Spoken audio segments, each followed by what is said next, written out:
You know, y'all care about animals, right? Right. And so, I mean, we wouldn't be here if we did. right, you care about animals. And I know we used to care about animals and eat them too.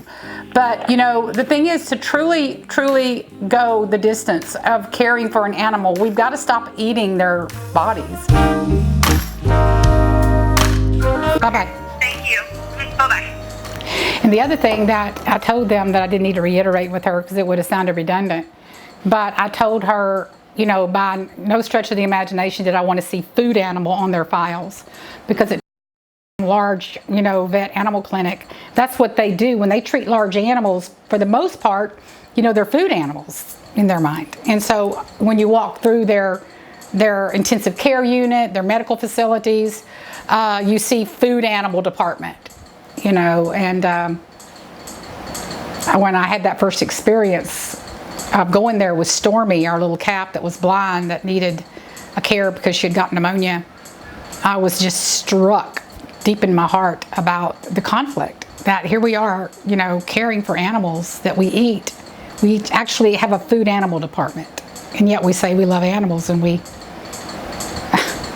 So you just told them that, like, your animals are not food animals? Oh, absolutely. Well, I sat down with the doctors and I said, because the way I first was drawn to the fact that it was like not okay with me, it's just like everything, you know, having trouble having these conversations. I got the file on Stormy, you know, the results on some of her tests, and it said food animal department, Stormy, blah, blah.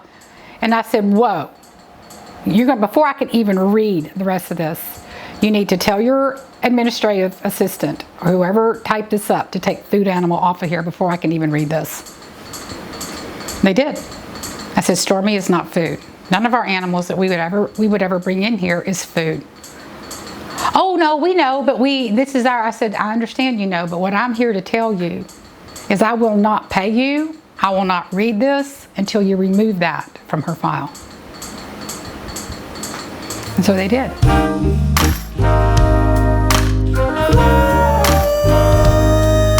Well, I need to also tell you something else. If you're going to be making some changes, is that what you're about to do? What else you got? Yeah, because I said this before. We've been there before with another bovine about 3 or 4 years ago. Her name was Stormy. And I have a real issue with with the food animal being on these invoices. Is there any way, I've had this conversation before, because these animals are not food animals for us. I know they are to y'all, but they aren't to us. They will never be food. And so, is there any way that your invoices cannot say food animal medicine on here? I don't think there is, because normally when you check it in, you have to put it under a service, and that's what it falls under. Even though you're not using it as a food animal, it automatically goes there because it is a cow or it is a, you know, horse. Well, I know, but if I brought a dog there, would it go under food animal? No, ma'am. That's under canine, but that's in the small animal hospital. What are we going to do about this? Because, you know, more and more people are. I mean, you know, it's about education here for me. Okay, not all cows and chickens and goats. I mean, would you put a horse under a food animal? No, ma'am. That's under equine. But they're eaten, and so are dogs eaten. In fact, cats are even eaten. Why are we putting? I mean, I don't want our animals to go under food. I mean, is there any way at all that y'all can create another category? That would have to be a supervisor question. So I don't have any idea on that. I can get your phone number and have Kim call you. Would you? I would really appreciate that, because I really want to have this conversation with y'all, because, you know, we have 63 large bovine. And when I bring them there, I don't want to have to get invoices back and see food animal. It really makes me want to throw up. Yeah. It's that bad. It makes me very, very sad to see this. I mean, we used to be a cattle ranch, so I understand the premise behind it. But now that I know what I know, it's so important to understand that, you know, another category is needed here. When a sanctuary comes in with their beloved animals that are like their family members, there needs to be a category that does not imply that they would ever be food. Okay. Oh, I'm sure that they're going to be talking about this.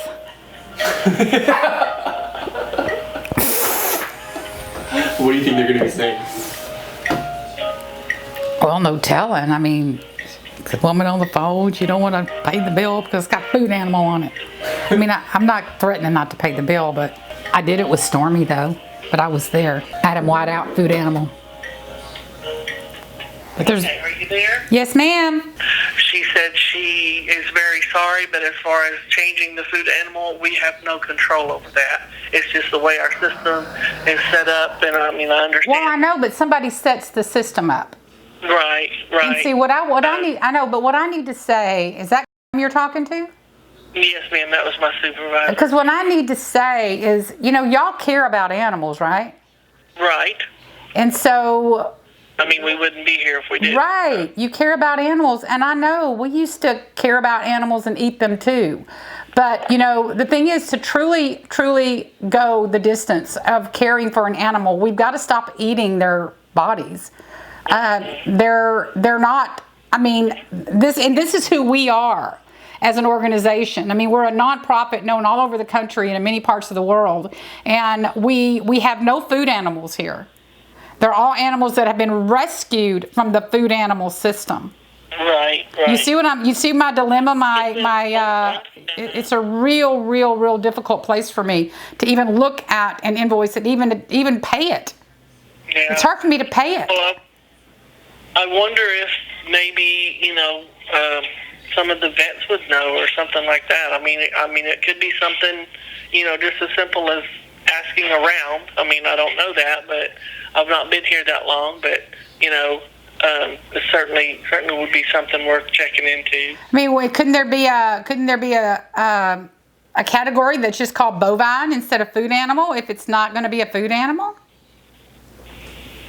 I don't know. I mean, just like there's equine and canine. I mean, there's bovine. Yes, ma'am. I understand. You know, I mean, that's what I'm talking about. I mean, we love them, don't get me wrong. I think y'all are a great organization. But this one piece right here, when it comes to our large animals, Yes, ma'am. you know, I don't want to see food animal on paperwork. Right. Like I said, we'll ask somebody and see, you know, but as she said, as far as she knows, there's nothing that can be done about that. So Yeah, maybe one of your vets can do it like you said, because somebody inputs that data. right, exactly. Yeah, and so somebody could maybe, I'd appreciate it. You're right. Yes, ma'am. My name is and I work the front desk. And I know it's not your fault. Believe me, I'm not blaming you. I just want you to know my concerns. I know that. Yeah. I know that. Okay. All right. We have to educate everywhere we go. We can't just be complicit, to coin Earthling Ed's term. We can't be complicit to the suffering of animals in veterinary hospitals just because it's always been done that way. We have to educate them.